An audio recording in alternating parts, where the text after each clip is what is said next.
3 سال گزرنے کے باوجود پنجاب کے جڑاوالا واقعے میں ملوث تمام ملزمان کو گرفتار کیا گیا، نہ ہی متاثرین کو مکمل معاوضہ ادا کیا گیا، اور جو کام ہوا ہے وہ بھی غیر معیاری قرار دیا گیا۔ یہ انکشافات سینٹ کی قائمہ کمیٹی برائے انسانی حقوق کے اجلاس میں سامنے آئے۔ سینٹ کی قائمہ کمیٹی برائے انسانی حقوق کا اجلاس چیئرپرسن سینیٹر سمینا ممتاز زہری کی صدارت میں ہوا، جس میں دیگر سینیٹرز، تمام صوبوں کے اعلیٰ پولیس اور پراسیکیوشن آفیسران، اقلیتی متاثرین کے نمائندگان اور human rights commission of Pakistan کے نمائندوں نے شرکت کی۔ سینٹ کمیٹی سے بات کرتے ہوئے جڑاوالا واقعے کے متاثرین کے نمائندگان نے کہا کہ 3 سال گزرنے کے باوجود نہ تو متاثرین کی فریاد سنی گئی، نہ ہی ان کے نقصانات کا مکمل ازالہ کیا گیا، اور نہ ہی واقعے میں ملوث اصل کرداروں کو کیفر کردار تک پہنچایا گیا۔ وائس پی کے سے بات کرتے ہوئے national minorities alliance of Pakistan کے چیئرمین لالا رابن ڈینیل نے کہا 3 سال ہونے کو ہے، ابھی تک جڑاوالا میں نہ تو لوگوں کو انصاف ملا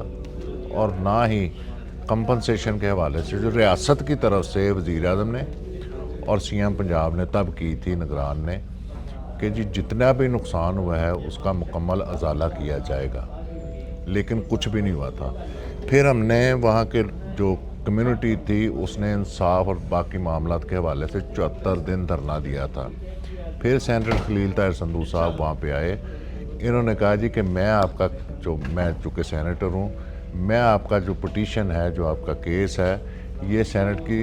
انسانی حقوق کی کمیٹی کے پاس لے کے جاؤں گا۔ یہ افسوسناک واقعہ 16 اگست 2023 کو پنجاب کے ضلع فیصل آباد کی تحصیل جڑاوالا میں اس وقت پیش آیا جب توہین مذہب کے مبینہ الزامات کے بعد مشتعل ہجوم نے مسیحی برادری کی بستیوں پر حملہ کر دیا۔ رپورٹس کے مطابق اس پرتشدد واقعے کے دوران مشتعل افراد نے جڑاوالا اور اس کی گرد نواح بشمول عیسیٰ نگری میں شدید توڑ پھوڑ اور آتش زنی کی۔ واقعے میں 20 سے زائد چرچز اور متعدد گھروں کو نذر آتش کیا گیا، شدید نقصان پہنچایا گیا، جبکہ ان کے اندر موجود قیمتی سامان بھی جلا دیا گیا۔ خوش قسمتی سے اس واقعے میں کوئی جانی نقصان نہیں ہوا، کیونکہ سینکڑوں خاندان اپنی جان بچانے کے لیے راتوں رات کھیتوں اور دیگر محفوظ مقامات پر منتقل ہونے پر مجبور ہو گئے تھے، تاہم انہیں شدید مالی نقصان اور نفسیاتی صدمے کا سامنا کرنا پڑا۔ سینٹ کمیٹی اجلاس میں موجود سینیٹر طاہر خلیل سندھو نے کہا ان کا شکوہ بالکل درست ہے کہ ایک تو یہ کمپنسیشن نہیں صحیح طریقے سے دی گئی، اور دوسرا جو ہے کرمنل کیسز اس میں سارے ملزمان کو گرفتار نہیں کیا گیا۔ میں اس کیس کو ادھر سینٹ کی کمیٹی میں لے آیا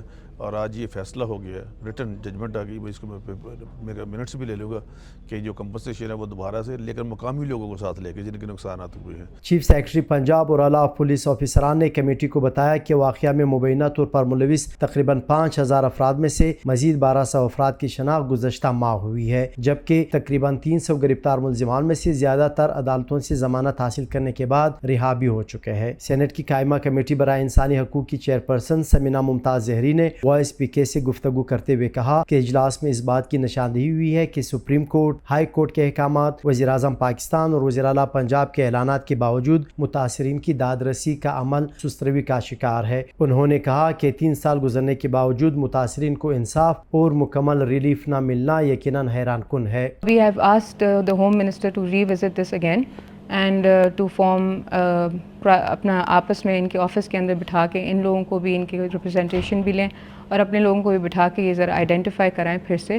کیونکہ انہوں نے اکارڈنگ ٹو دا کمپلیننٹ انہوں نے سارے ڈاکیومنٹس ان کو فارورڈ کر دیے جو وہاں پہ تھے لوگ جنہوں نے پورا یہ سارا کچھ کیا تھا، but I think it's long overdue, it's 2023 کا issue that is now pending in 26 and according to them this was not reason till Supreme Court کا بھی آرڈر تھا، ہائی کورٹ کا بھی آرڈر تھا، اس کے باوجود